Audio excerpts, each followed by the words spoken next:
İlk uyuşturucu kullandığında ne hissettin? Böyle sanki her yerim uyuştu. Neden peşinde koşup durdun? Her seferinde o ilk aldığım haz, mutluluğu arıyordum çünkü. O ilk verdiği etkiyi arıyordum.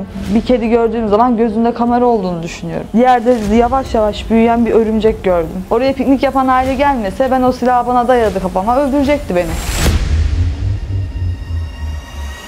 Ve o torbacı bana şey demişti, işte senin bizde paran geçmez, odaya çıkalım.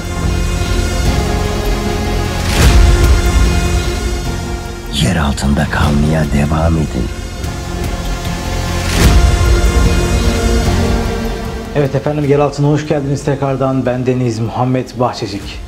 Bu hafta 16 yaşından beri uyuşturucu kullanan bir kardeşimizle birlikteyiz. Videoyu başlamadan önce şunu söylemek istiyorum.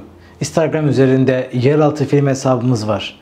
Ve oradan da bu çekimlerimizin hem kamera arkasını hem de kısa videolarını paylaşıyoruz. Mutlaka orayı takip etmeyi unutmayın. Aynı zamanda kanalımıza abone olmayı, bildirimlerinizi açmayı ve videomuzu beğenmeyi sakın ihmal etmeyin. Dediğiniz gibi 22 yaşındayım, Ankaralıyım. 6 yıldır uyuşturucuyla mücadele ediyorum. 16 yaşındaydım ve o sırada yurttan çıkan kız arkadaşlarım vardı. Onlarla bir şekilde tanıştım ve yurttan çıkan kızları genelde birileri alıp bir yerlere çekiyor. Bu bir gerçek. Onlar nereye sürüklendiyse ben de onlarla beraber sürüklenmiş oldum. Onlarla başladım ilk başta. Biraz ailemle problemlerim vardı. Annem çok zayıf olduğumu söylüyordu. Sürekli kilo almam gerektiğini söylüyordu. Oysa ki bakıyorum o zamanki resimlerime, gayet kilosu normal. Hatta baktığın zaman içlerinde en güzel olan benim. Ama ben o zamanlar artık kendimi zayıf gördüğüm için, bir şeyler çok kafaya taktığım için 16 yaşında verdiği şeyle ben o sırada uyuşturucu içen arkadaşlarımla görüşüyordum. Çünkü o bana daha çok mutluluk veriyordu, özgüven veriyordu. Kendimi daha yukarıda hissediyordum. Ve zaten onu bıraktıktan sonra birden o çıktığım tepeden en aşağıya indim. Tam böyle birden o kırılma noktasında onların yanına gidip onu içmem, onu merak etmem. Tamamen onların o özgüveni, o rahatlığı, verdiği o haz duygu, bunlardı yani. Ve benim bazı şeylerimi alıyordu, düşüncelerimi alıyordu eroin. İçtiğim zaman hiçbir şey düşünmüyordum, sorumluluğum olmuyordu. Sadece mutluluk ve aşırı derece mutluluk. Annem çalışıyordu, babam yoktu evde ve benim en büyük hayalim annemin bir pazar günü izni vardı. Pazar günü annem camdan çıksın, diğer annelerin yaptığı gibi Rabia eve gel diye bağırsın. Ben bunların aslında yalnızlık duygusu beni buna itti. Hani çok kalabalık, çok mutlu bir ailede yalnız olmanın şeyi beni tekrar maddeye itti. Genelde benim madde için arkadaşlarımın ailesi yok. Anne, babası yok veya içerken ailelerini kaybediyorlar. Ama benim şu anda şükürler olsun ki annem de var, babam da var. Ve ben annem babam varken bu maddeye düştüm. Gayet mutluyken bu maddeye düştüm. Peki ailen uyuşturucu kullandığını ilk nasıl anladı? Ben kullandım. Kullandıktan sonra herhalde bir ay sonra benim içtiğimi fark ettiler. Çünkü her gün eve giden bir çocuktum. Yüzümde bir çizgi bile olsa annem benim fark eder. Çok sürmedi. Bir ay sonra benim içtiğimi fark ettiler. Bir ilaç vardı. Ben kuzenlerime o ilacı içtiğimi söylüyordum. O ilacı kırıp tozunu içtiğimi söylüyordum ama bir süre sonra kuzenlerim bunu inanmadılar. Daha sonra ailem beni fark etti. Sen bunu yapar mıydın? Sen böyle bir kız değilsin. Bize hiç yakışıyor mu? Biz böyle bir aile miyiz? Daha doğrusu daha o zamanlar 2016'dan bahsediyorum.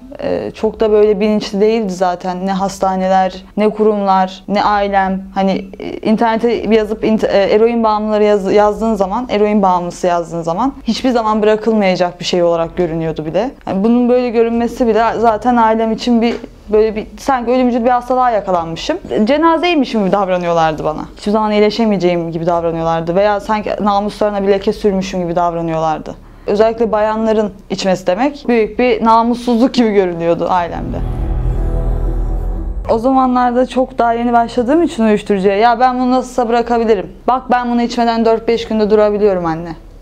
Ben bunu içmeden yaşayabilirim. Bu şekilde ilerledi ama asla öyle olmadı. Durum gerçekten de onların abarttığı kadar ciddiymiş. Çok fazla şey aldı benden yani. Keşke o zamanlarda bıraksaydım. Keşke o ilk fark ettiği zamanlarda bunu bırakmış olsaydım. Çünkü yaş ilerledikçe vücut da kendini yenilemiyor, hücreler de kendini yenilemiyor.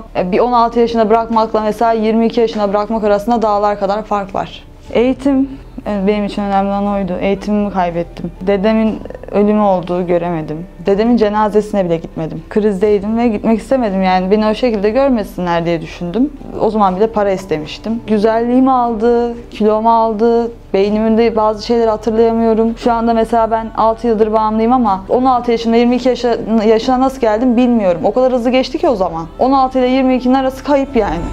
Sonuçta benim annem babam çalışıyorlardı, affedersiniz. Beni anneannem dedem büyüttü. Ve dedem öldüğünde ilk inanamadım. Kendime geldiğimde, o krizim geçtiğinde oturup saçlarımı kestiğimi hatırlıyorum. Yani sinir krizi geçirip. Dedemin öldüğünde bile krizimi düşünüyordum. Krizimi atlatamadan dedemin cenazesine gitmedim. Zaten cenazeye de gidemedim. Ve kendime geldiğimde gerçekten öldüğünü anladığımda saçlarımı kesmiştim. Çünkü dedem saçlarımı çok seviyordu. İlk uyuşturucu kullandığında ne hissettin? Böyle sanki her yerim uyuştu. Aşırı derece böyle bir rahatlama vücutta. İlk başta eroin kullandım ben. İlk uyuşturucum eroin. Zaten içenler de bilir. İçmeyenlere de şöyle söyleyebilirim. Tamamen vücudumdaki bütün yük kalktı. Sanki ben böyle bir kuşmuşum gibi oldum. Kendimi bir kuş gibi hissettim. Ve o hazın, o mutluluğun hiçbir zaman geçmeyeceğini düşündüm. Ama tabii ki o doz benim için her zaman arttı. Bir doz daha arttı, bir doz daha arttı. Ve hiçbir zaman o ilk aldığım tadı da alamadım. Hiçbir zaman da doyamadım. Çünkü bunda doyma diye de bir şey yok. Hiçbir zaman ona doyamıyorsunuz ve hiçbir zaman o aldığınız ilk etkiyi de alamıyorsunuz. Zaten daha sonra insanların yaralanıp veya ölmelerinin nedeni o dozun hep artması. Uyuşturucunun verdiği mutluluk, gerçek mutluluk mu? Hayır, kesinlikle sahte, geçici mutluluk. Tabii ilk başta içtiğimde öyle düşünmüyordum. Tamam dedim ya, ben hep bununla mutlu olurum. Ama ben bunu istediğim zaman da bırakabilirim. Ama hiçbir zaman kontrol sizde olmuyor. Belli bir tedavi, belli bir rehabilitasyon merkezleri olmadan bunu bırakamıyorsunuz. Peki Rabia, madem uyuşturucu sahte bir mutluluktu, neden peşinde koşup durdun? Her seferinde o ilk aldığım haz mutluluğu arıyordum çünkü. O ilk verdiği etkiyi arıyordum. Ve evet, beni mutlu etmeyeceğini de biliyordum. Artık diğer zamanlarda bunun beni mutlu etmeyeceğini biliyordum ama bu sefer vücudum istiyordu, beynim istiyordu. O olmadan normal hayatıma dönemiyordum. Hani böyle normal oturup size konuşamıyordum bile. Sadece onu bulmak, onu içmek. Hani böyle oturup yani normalde ben bir çaydan bile keyif alan bir insandım. Ama ben eroin içmeden çay da içemiyordum. Çay bile bana bir mutluluk vermiyordu. Uyuşturucu almak için yaptığın en kötü şey neydi? Evet, kötünün de kötüsünü gördüm. Ama yaptığım bir şey ise gece kuaförleri vardır Ankara'da. Ailemde çalışan bayanların gittiği. Biz de saat akşam 10 gibi oraya gittik kız arkadaşlarımla. Oradaki bayanlar saçlarına fön çektirirken biz de onların çantasının olduğu odaya girip onların çantalarını alıp çıktık. Yani bu benim için çok kötü bir durumdu. Daha sonra bir keresinde bir torbacıya gittim madde almak için. Param da vardı. Ve o torbacı bana şey demişti, işte senin bizde paran geçmez, odaya çıkalım. Onun bahsettiği o teklifi kabul etmeyip çıkıp gitmiştim krizde ve bana o teklifi sunduğunda, ya işte senin bizde paran geçmez Rabia, gel odaya çıkalım dediğinde ben odaya çıkıp oturacağız zannettim ilk başta. Daha sonra orada oturan başka bir arkadaşım, ya Rabia sen böyle bir kız değildin, sen bunu mu yapacaksın dediği zaman o an anladım. Yani benim en yakın ikisi de benim en yakın arkadaşımdı. Ve bir süre sonra madde öyle bir boyuta getiriyor ki artık sen paranla da alamıyorsun. Bir şeyler yapmak zorundasın. Kendini satmak zorundasın. Torbacılık yapmak zorundasın. Hırsızlık yapmak zorundasın. Yani senin paranla içme lüksün bile yok. Uyuşturucu krizine girsen ve çok zor durumda olsan öyle bir şey müsaade eder misin? Hiç yalan söylemeyeceğim. Çünkü buraya birçok insanın yaşadığı şeyleri anlatmaya geldim bir nevi. Hiç yapmadım diyen bir insan bile varsa aslında yalan söylüyordur. Çünkü o onu yapmasa torbacılık yapıp milleti zehirleyecek. Onu yapmazsa gasp edecek. Hiç tanımadığı bir adamı bıçaklayıp öldürecek. Daha kötü şeylere yol açacak belki. Ama ben artık buraya gelmeseydim ve rehabilitasyon merkezinde tedavi olmasaydım, hala da tedavi sürecim devam ediyor. Şu anda çıkayım, belki ben yine sokağa düşeceğim. Çünkü dedim ya, bir süre sonra artık bunu paranızla içemiyorsunuz. Birilerinin oyuncağı oluyorsunuz, birilerinin. Ve evet, ben kendimi satacaktım. Bir gün öleceğinden korkuyor muydun? Her gün ölecek gibi yaşıyordum. Her gün öleceğimi düşünüyordum. Ölmek için yaşıyordum. Ben zaten bugün ölebilirim. O kafadaydım. Çünkü girdiğimiz ortamdaki insanların psikolojileri, Herkes aynı şeyi içiyor ama herkes aynı kafayı yaşamıyor. Herkes de aynı etki olmuyor.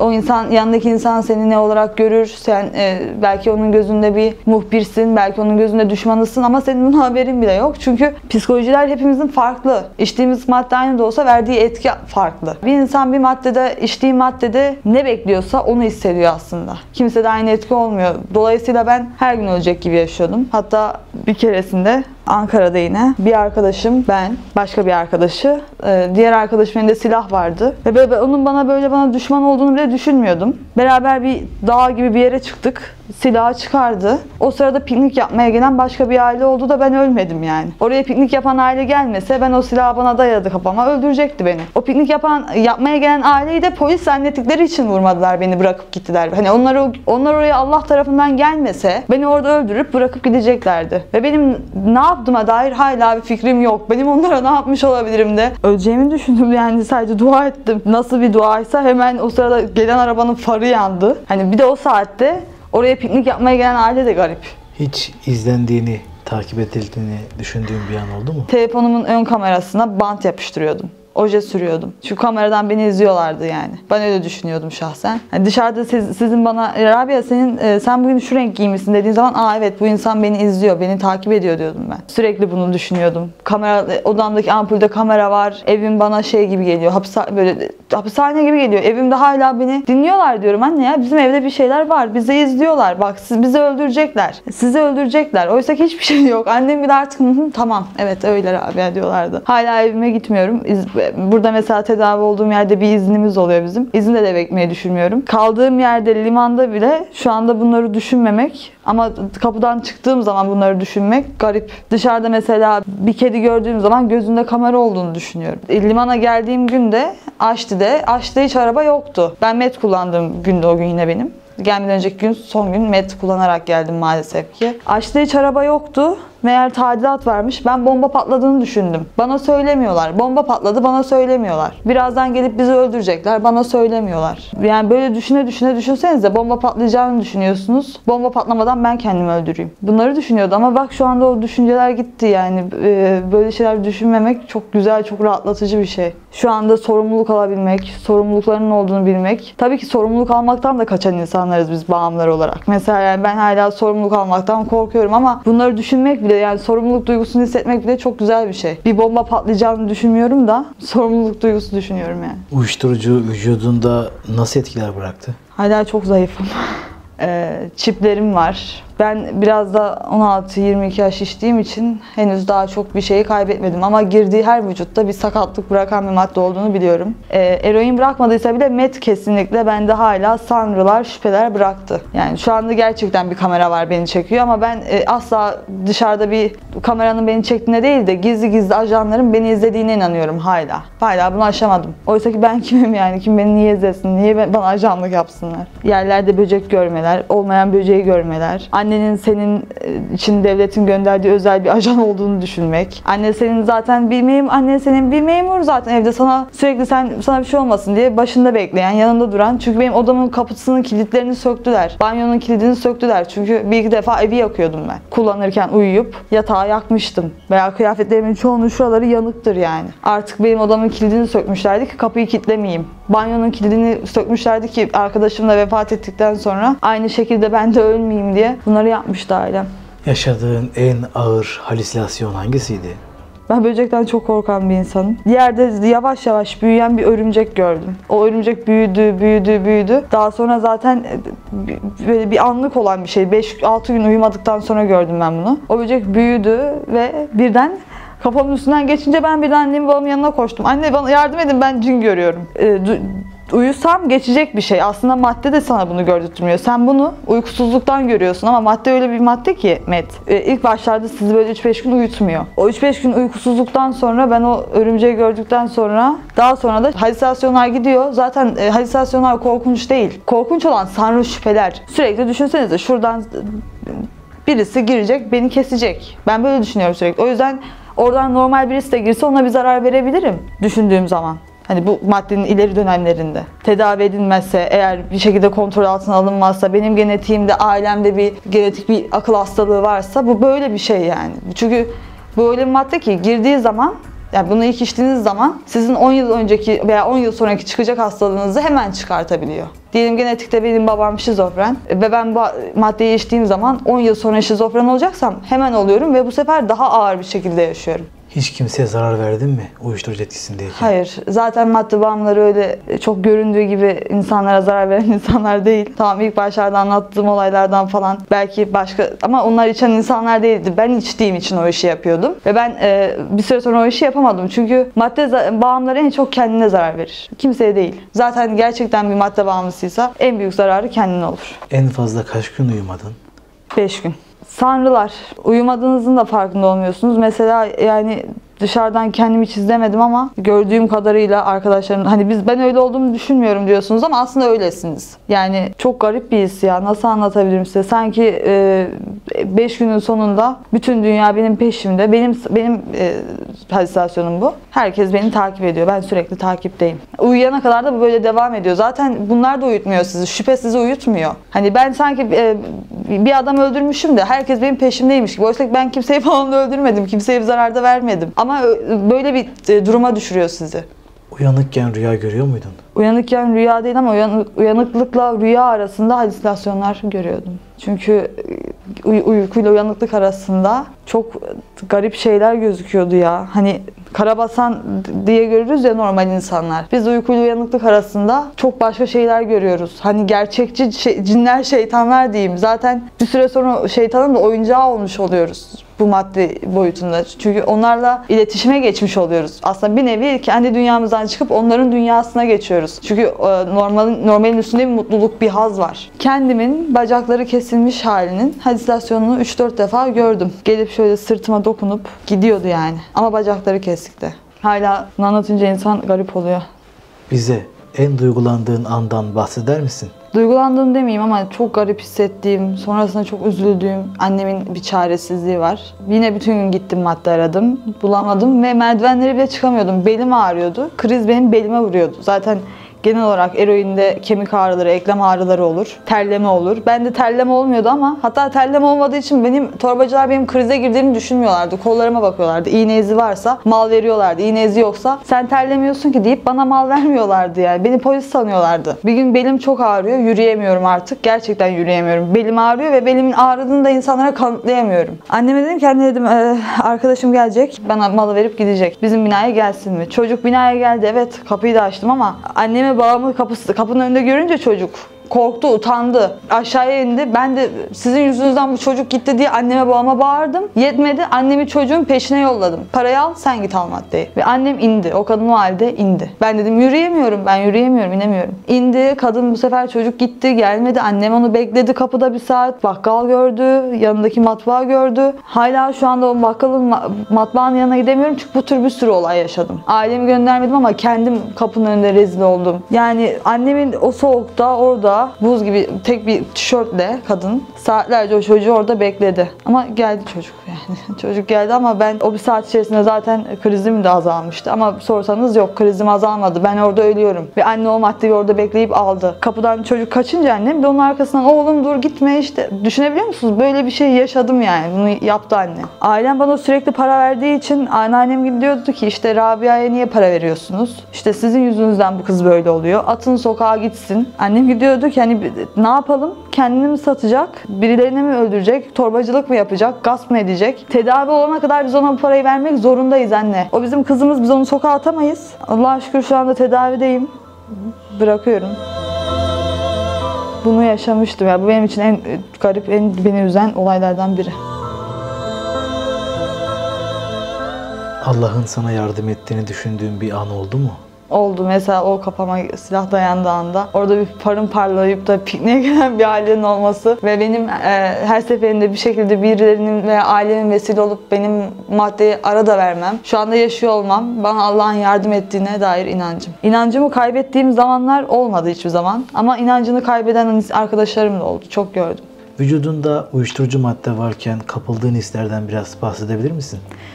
Met içtiğim zaman birden uyarıcı madde olduğu için mesela gözümle bir şeye bakıp onu hareket ettirmeye çalıştırmıştım. Hani internette okudum, bir tane çocuk gözüyle ateş yakıyordu falan. Ben saatlerce bir yere şöyle bakıp onu hareket ettirmeye çalıştığımı hatırlıyorum.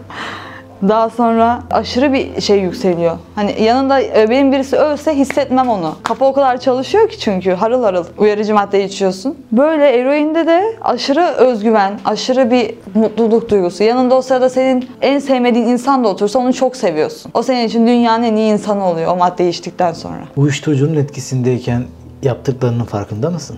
Farkındayım sanıyordum ama farkında değilmiş. Çünkü kontrol hep bende sanıyordum. Kontrol hiçbir zaman bende değilmiş. O maddenin etkisindeymiş yani. Uyuşturucu yüzünden arkadaşlarından ya da ailenden birisini kaybettiğin oldu mu? Uyuşturucu yüzünden ölen arkadaşlarım oldu. MET'e başladığım dönem oldu benim. MET'e başladıktan sonra bir arkadaşım Berk, başka bir arkadaşını şeytan gördüm diyerekten öldürdü. Ankara'da, Dikmen'de ya da Çankaya'da bir petrolde hatırlamıyorum. Hatta o da medyalık oldu sanırım. Ben onu şeytan olarak gördüm diyerek öldürdü MET'ten sonra. İkisi de arkadaşımdı. Hatta öldüren arkadaşım madde içiyordu ama ölen arkadaşım madde de içmiyordu. Aslında bütün madde bağımlıları öyle değiliz. Öyle halüsinasyonlarımız yok. Genetiğimizde bir hastalığımız yoksa biz kimseyi falan öldürdüğümüzde yok ama bunlara da şahit oldum. Bir arkadaşım eroini bir hafta içmemişti. Bir hafta sonra gidip kullandı, damardan aldı. Banyodaymış. Onu da anlatayım size. Banyoda suyu açmış, önünde leğen. Ailesi duymasın diye hani içtiğini.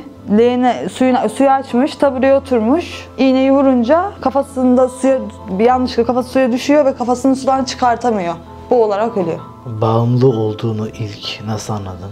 Hala bağımlıyım. Şu an içmiyorum ama hala bağımlı hissediyorum. Ömür boyu da hissedeceğim zaten. Ama sadece bununla yaşamayı öğreneceğimi biliyorum. Bunun kontrol altına alınabilip tedavi edilebileceğini biliyorum. Ama bağımlı olduğumu ilk hissettiğim zaman bu olmadan, bu madde olmadan ben yürüyemem. Ben yataktan kalkamam. Ben duşa girerim, çıkarım, krize girerim. Yani bu maddede şöyle bir şey var. İçip bir saat bile uyusanız, bir saat sonra uyansanız yine krizde kalkıyorsunuz. Vücut tekrar istiyor. İlk bağımlı olduğumu anladığımda zaten artık fiziksel krizlerim olduğunda, fiziksel yoksunluklarım olduğunda bağımlı olduğumu anladım. Yataktan kalkamadığımda, yüzümüzü bile yıkayamıyorduk. Hani ellerimizi şu şekilde suya sokuyorduk bir nevi. Hani yüz yıkama alışkanlığımız bile gitmişti. Sudan korkmaktan, aslında ilk sudan korktuğumda bağımlı olduğumu anladım. 40 gündür uyuşturucu içmiyorsun. Evet. Şu an nasılsın?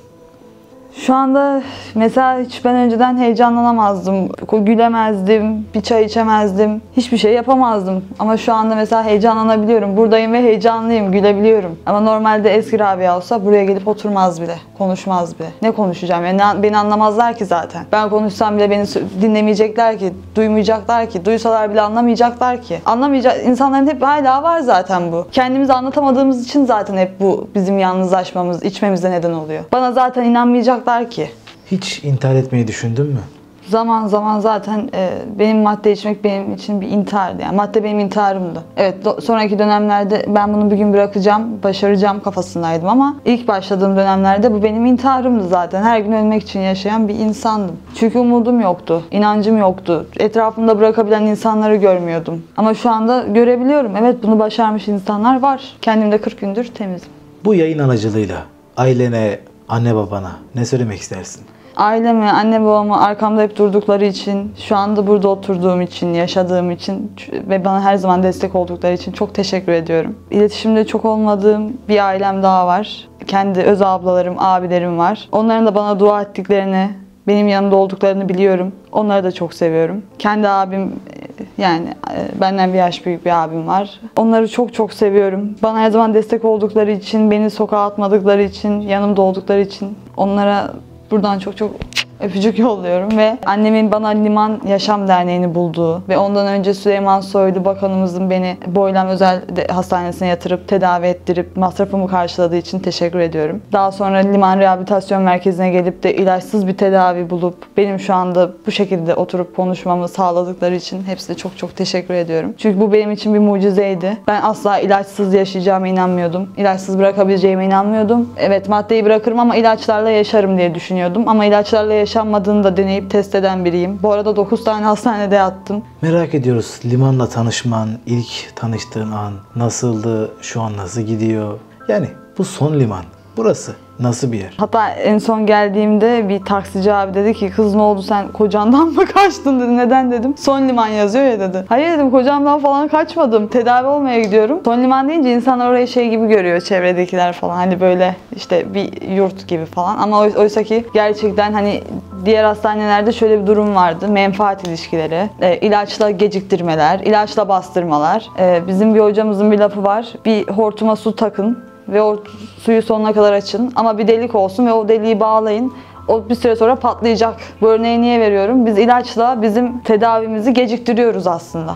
Hani ilaç daha da çok bozuyor bizi. Şu anda buradaki limanda menfaatsiz bir düzen, ilaçsız bir tedavi, algılarımızın açılması, ilk geldiğimiz zamandaki o kaynaşma, aile ortamı, ücretsiz bir tedavi olanağı, kesinlikle manevi değerleri, bize insan olduğumuzu hatırlattıkları için teşekkür ediyorum. İyi ki de buradayım yani. Gerçekten diğer hastanelere bakaraktan bu yattığım yer, buradaki tedavi olduğum yer çok çok başka. Keşke böyle yerler çoğalsa. Keşke ilaçsız tedavi çoğalabilse. Çünkü ben hatırlıyorum. İlaçsız olarak Türkiye'de böyle bir yer ilk kez var. Kadınlar için ilk kez var. Diğer türlü başka bir şehire annelerimiz bizi yollayacak da o şehirde sen yaşayabileceksin de paran olacak da bu çok zor bir durum. Mesela ben Ankara'ya gittiğim zaman benim şu anda gittiğim dönem hemen başlayacak sanrılarım, şüphelerim ve benim tekrar madde yetecek. Bu benim için bir bahane olacak ama buradayken, limandayken hem burada ücretsiz kalabiliyorum, hem benimle ilgilenen psikologlarım var, hem ilaçsız bir tedavi görüyorum, geceleri ilaçsız uyuyabiliyorum. İlaçsız uyumak bir madde bağımlısı için çok zordur ve biz burada bunu başarıyoruz. Buradan izleyicimize, gençlerimize uyuşturucu bataklığında olan ya da öyle bir şey aklından geçen birisine ne söylemek istersin? Bırakamayacaklarını düşünmesinler.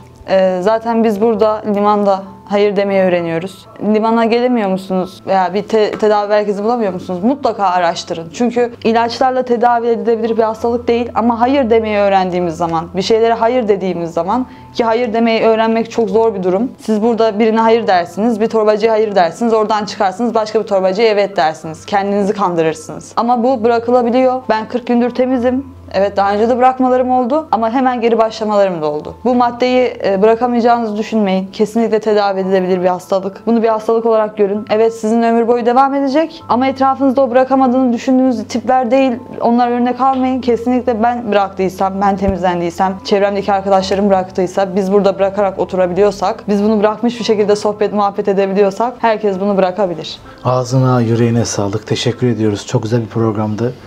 Umarım izleyicilerimiz de bizler gibi etkilenir ve onlar da hayatlarına şekil düzen verirler diyoruz. Umarım. Teşekkür ederim.